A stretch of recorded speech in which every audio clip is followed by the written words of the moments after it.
Livro de cabeceira com Armando Mendes.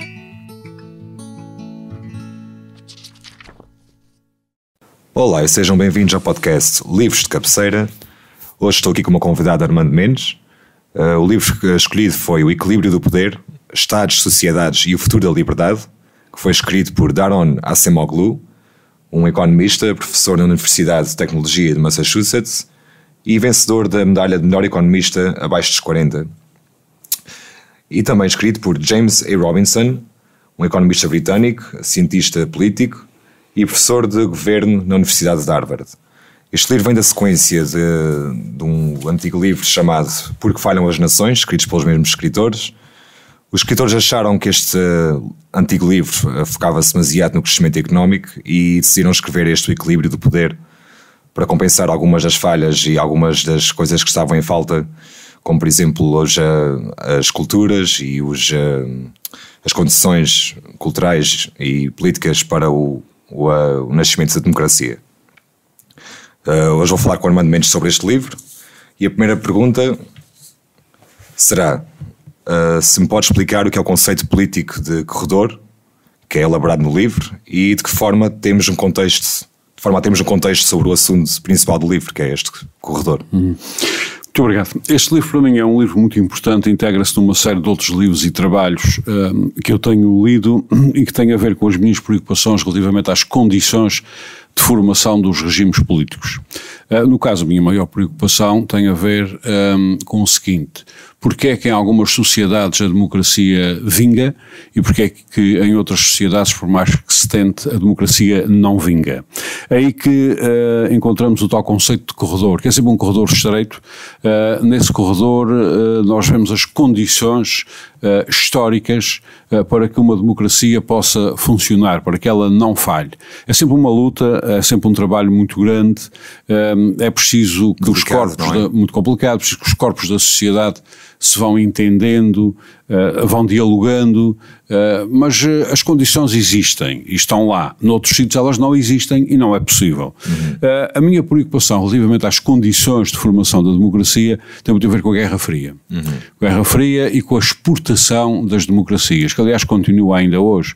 Houve uma tentativa no Afeganistão, tentativas no Iraque, tentativas em países africanos, e isso dá sempre problemas, acaba sempre mal quando não existem estas condições que permitem que a democracia vingue. E quais são essas condições? Nós podemos ir à Europa, por exemplo, e tentar perceber isso. Nós na Europa temos a experiência democrática mais conhecida, a experiência ateniense do século V antes de Cristo, a Ágora, ou seja, a praça pública, a discussão, a votação de braço do ar. Obviamente uma democracia muito limitada àqueles que eram considerados os cidadãos. A maior parte das pessoas não era cidadã, não tinha esse estatuto de cidadania. Era só aqueles que eram considerados cidadãos. Mesmo assim era uma experiência muito interessante. Mas as condições de criação de uma democracia na Europa, segundo estes autores, e eu sou tentado a concordar, surgem com a conjugação de duas coisas: com o sentido de liberdade e de discussão e de votação das tribos visigodas, conjugação desse fator, com outro fator que é o direito romano. É por aí que nós chegamos às nossas... É por aí que nós chegamos aos tais estados de direito democrático. Ou seja, temos as democracias como nós as conhecemos, nós votamos, podemos intervir na sociedade. Aliás, é bom que não se limitem só a votar, que intervenham na sociedade ao longo daqueles 4 anos em que não vamos votar, bom, a não ser que os governos caiam, o que também às vezes é interessante, podemos votar mais vezes. Sim. Daqueles 4 anos temos que exercer a cidadania, etc. Mas todo esse aparato tem por trás de si um Estado de Direito. Ou seja, há regras, há normas, e esse Estado de Direito então é democrático. É democrático porquê? Porque o direito é estabelecido nas novas ágoras, que agora são novas praças, agora o Parlamento, não o povo todo, mas sim os seus representantes, estabelecem o direito da democracia. Ora, há sociedades onde isto não pode acontecer, onde isto nunca vai acontecer, e é melhor nem sequer tentar. E também é melhor não julgarmos. O melhor é estudarmos. Por exemplo, neste livro, O Equilíbrio do Poder, os autores dedicam-se a estudar várias sociedades, em termos históricos, não é? E tentar perceber porque é que umas nunca poderão ser democráticas, porque é que outras são democráticas. Isto é muito interessante, é um exercício interessantíssimo que está aqui feito. Há, por exemplo, alguns lugares do mundo, algumas tribos, onde é possível chegar a situações mais ou menos parecidas com as nossas democracias. Sendo certo que, lendo outras obras e lendo esta obra, concluímos que efetivamente a democracia é uma questão europeia. Uma questão europeia que depois é exportada para onde foram os europeus e onde eles são maioritários, como os Estados Unidos, Canadá, etc., funciona. E para outros sítios onde tentam exportar a democracia, efetivamente ela não funciona porque não há condições históricas. Não é isso que aqueles povos querem, porque historicamente não conseguem percorrer esse corredor estreito para onde a democracia se vai processando. As raízes culturais desses lugares não permitem... Não. Algo tão específico como a democracia. Ok. E o livro fala do efeito rainha da Copas, ou seja, uma competição e diálogo entre a sociedade e o Estado que permite um crescimento económico saudável, assim como as condições base para florescer a liberdade e proteção do indivíduo. Tendo em conta os recentes casos da ascensão de extrema-direita no mundo ocidental, como é que acha que este diálogo tem falhado? Esse diálogo é um dos diálogos mais difíceis e é por aí, muito delicado, e é por aí que as democracias podem ser mais liberais, mais iliberais. Depois joga-se aqui uma outra coisa muito importante, o que é determinante na sociedade? Quem é que manda? Manda o fator político, mandam os políticos, ou manda a economia e a finança? E é aí que se decide muita coisa. Essa competição é terrível.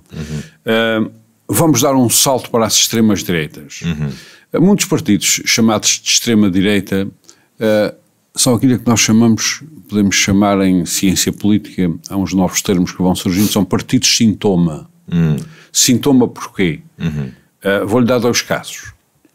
Tivemos e temos o Bloco de Esquerda. O Bloco de Esquerda, em Portugal, com as suas bandeiras, desde o aborto, o casamento de homossexuais, etc, etc, etc. Esse partido era o sintoma de coisas para as quais a sociedade estava a despertar e não tinha espaço.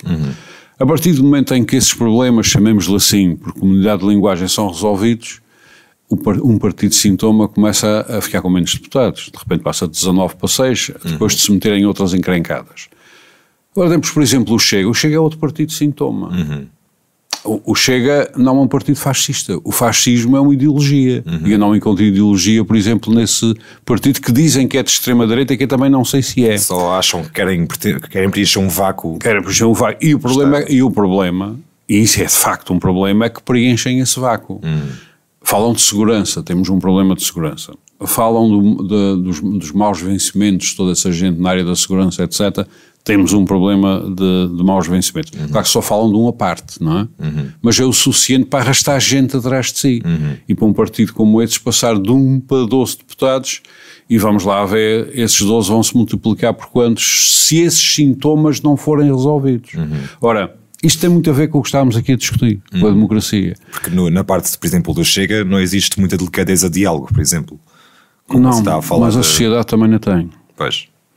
E as pessoas a quem esse partido se dirige também não têm. Pois. Essas pessoas identificam problemas, na minha opinião, claro, de uma forma primária, e partidos como esse dão-nos resposta. São uma caixa de ressonância para a sociedade de pessoas que de facto não têm muita voz, porque estavam um pouco amordaçadas, não é? Ora, enquanto esses problemas não forem resolvidos nas sociedades democráticas, esse problema estará sempre colocado. Aliás, nesse livro é possível perceber isso. É possível perceber quando as coisas não funcionam, quando não chegamos, quando aquele caminho estreito começa de alguma maneira a ter demasiadas pedras, quando se começa a não dar resposta às pessoas, quando o fator economia e o fator financeiro começa a suplantar o fator político, quando os ordenados começam a não dar vamos para a prática, não é? Quando os ordenados começam a não dar até ao fim do mês, quando uma pessoa, um cidadão, trabalha um mês inteiro e o que recebe não dá para sustentar a família, ainda tem que ir ao rendimento mínimo, quando essas coisas acontecem, os chamados extremismos medram por todos os lados. Sim, senhor. E em continuação desta pergunta, que ferramentas é que devemos celebrar e desenvolver de forma a que o corredor continue a ser construído em democracia? O que é que acha que tem que ser celebrado para as condições base para o corredor existem. Por exemplo, no nosso querido, entre aspas, Estado Novo Português, o nosso Estado Novo Português nunca prescindiu de algumas das condições desse corredor. É claro que não prescindiu controlando-as. A encenação das eleições, ou seja, o Estado Novo precisava dessa legitimação de eleições, sabia que precisava. É claro que encenava-as, mas fazia-as. Mas as nossas, se forem ver as nossas comunidades, as organizações das nossas comunidades, desde freguesia, etc., nunca prescindiram de eleições, mais ou menos controladas, mais ou menos obedientes ao poder instituído, mas nunca prescindiram para as direções disto, para as direções daquilo, etc. Ou seja, as condições de base para a democracia existem.